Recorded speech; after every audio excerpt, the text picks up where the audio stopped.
Lepaskan aku anakku. Mungkin begitu kata-kata yang harusnya terlontar dari mulut Jose Mourinho setelah membecundangi Real Madrid.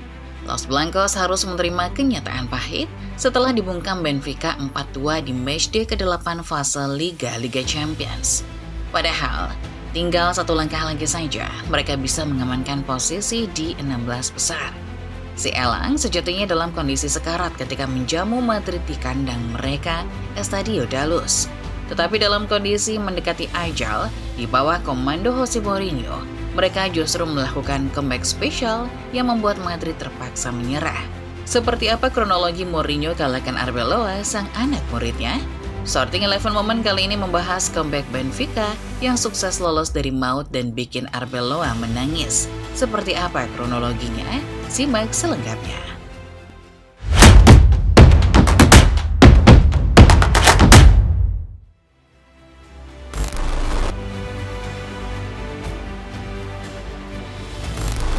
Tidak ada yang menyangka bahwa pada matchday ke-8 Liga Champions 2026, Real Madrid besutan Alvaro Arbeloa akan berhadapan dengan Benfica yang berada di bawah asuhan Jose Mourinho. Lebih dari laga biasa, ini adalah reuni emosional seorang murid dan gurunya, Arbeloa dan Mourinho. Dahulu, Arbeloa adalah anak asuh Mourinho di Real Madrid. Sekitar tahun 2010 hingga 2013, pria yang kini menjabat sebagai pelatih Real Madrid itu pun selalu mengidolakan sosokmu. Arbeloa sendiri mengaku kalau dirinya adalah Mourinhoista atau pengagum Jose Mourinho. Ketika Mourinho meninggalkan Madrid pada 2013, Arbeloa sempat-sempatnya meminta foto bareng sang pelatih beserta para stafnya. Itu adalah momen terakhir Arbeloa merasakan sesi latihan Mo di Ciudad Real Madrid. Saking cintanya dengan Mo, foto tersebut dipajang dengan indah di dalam rumah mantan defender Al Real itu. Cinta Arbeloa juga dirasakan oleh Mourinho. Bagi The Special One, Arbeloa sudah ia anggap seperti anak sendiri.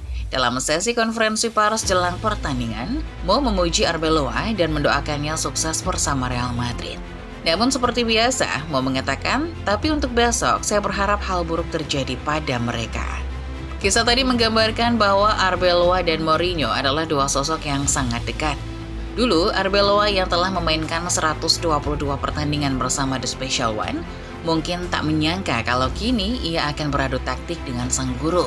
Tetapi sebagai juru taktik Madrid, misi Arbeloa hanya satu, yakni menyingkirkan Mourinho.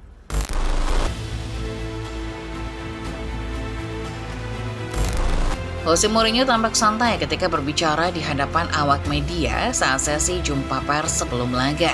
Tetapi kenyataannya skuad asuhan Mo sebenarnya sedang tidak baik-baik saja. As Aguias alias Sang Alang bisa dibilang sedang sekarat. Bagaimana tidak, jelang matchday terakhir mereka masih terduduk di urutan ke-29 fase Liga. Dari 7 laga yang dimainkan, Benfica cuma mampu memperoleh 2 kemenangan. 5 laga sisanya berakhir dengan kekalahan.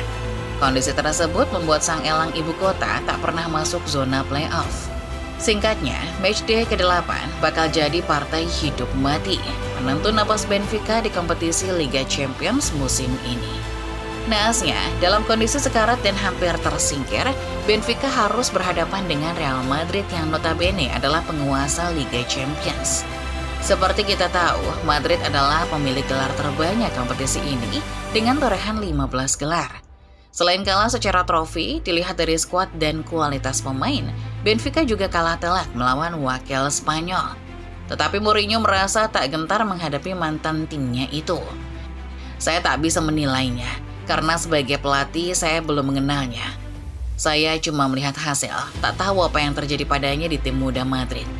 Tak ada saran untuknya, tapi hal terakhir yang ingin saya berikan untuknya adalah tekanan, kata Mourinho.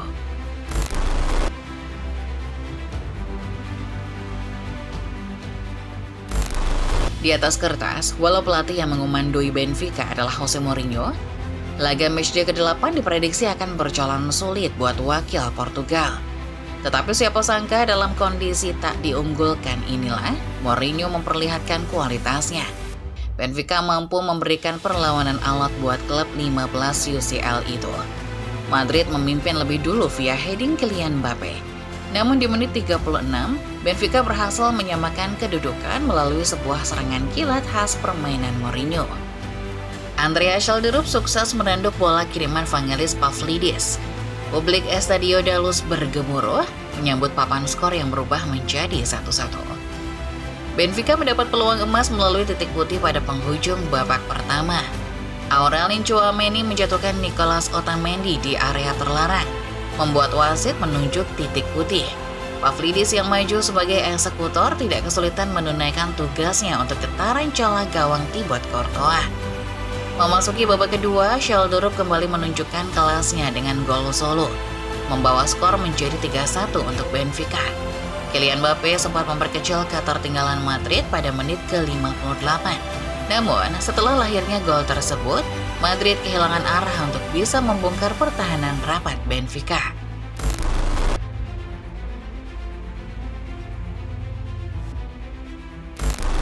Benfica sejatinya sudah dalam posisi bagus untuk meraih kemenangan 3-2 melawan Madrid. Tetapi, kemenangan margin 1 gol saja tidak cukup untuk membawa mereka maju ke babak playoff. Posisi Benfica yang masih terdampar di urutan ke-25 di klasemen memaksa mereka mencari gol tambahan di menit-menit akhir. Liga Champions selalu punya cara menyajikan drama. Di tengah ketertinggalan skor, Madrid dan Alvaro Arbeloa justru dipaksa menelan pil pahit. Raul Asensio dan Rodrigo terpaksa meninggalkan lapangan setelah menerima kartu kuning kedua. Asensio dikeluarkan setelah melakukan pelanggaran keras, sementara Rodrigo gara-gara protes berlebihan. Bagi Mourinho, hilangnya 2 pemain Madrid itu di lapangan adalah kesempatan emas. Pelatih asal Portugal itu pun tak menyia-nyiakan kesempatan dan langsung menginstruksikan anak asuhnya untuk menyerang. Saat Benfica mendapat free kick di menit-menit akhir, Mo meminta seluruh pemain menyerang termasuk sang kiper Anatoliy Trubin. Fredrik Orsnes selalu mengirim free kick ke arah kerumunan pemain Madrid dan Benfica di kotak penalti. Trubin melompat dan mengubah arah bola yang langsung masuk ke dalam gawang Courtois. Kiper Madrid itu cuma bisa duduk tak berdaya melihat lawan yang seharusnya ada di seberang malah cetak gol ke gawang timnya. Jose Mourinho tidak dijuluki The Special One tanpa alasan. Adalah momen-momen magis semacam inilah yang membuatnya dijuluki demikian. Si Elang boleh jadi dalam kondisi sekarat ketika mereka menjamu Madrid. Tetapi dengan magis seorang Special One, mereka justru berhasil balikan keadaan dan membuat Arbeloa kekal lolos langsung.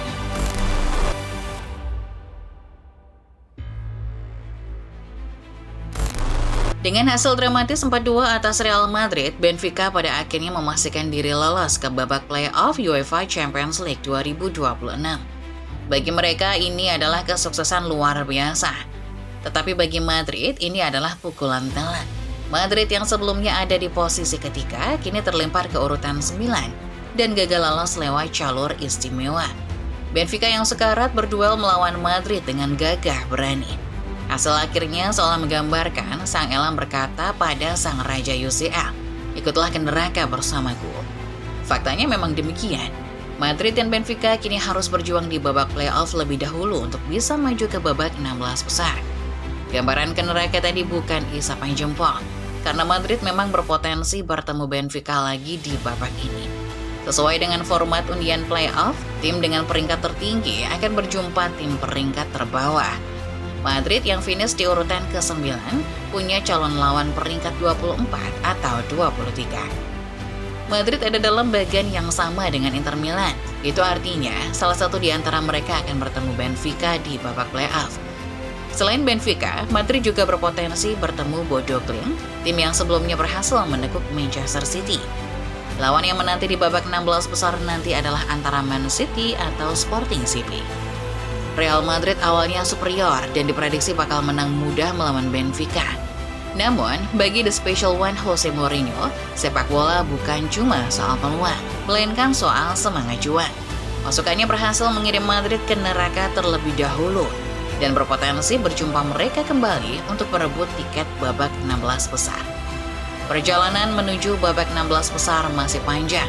Buat Benfica maupun Real Madrid, keduanya telah memberi drama yang sangat menarik di akhir matchday fase Liga UCL musim ini. Lalu, kalau menurut kalian sendiri football lovers, akankah keduanya kembali bertemu? Kalau iya, siapa kira-kira yang bakal menang? Tulis opini kalian di kolom komentar ya. Like videonya kalau kalian suka, subscribe channel Starting 11 Moment, dan jangan lupa nyalakan notifikasinya supaya kalian gak ketinggalan setiap update serta bahasan-bahasan menarik seputar sepak bola lainnya. Terima kasih sudah menonton, dan sampai jumpa di video berikutnya.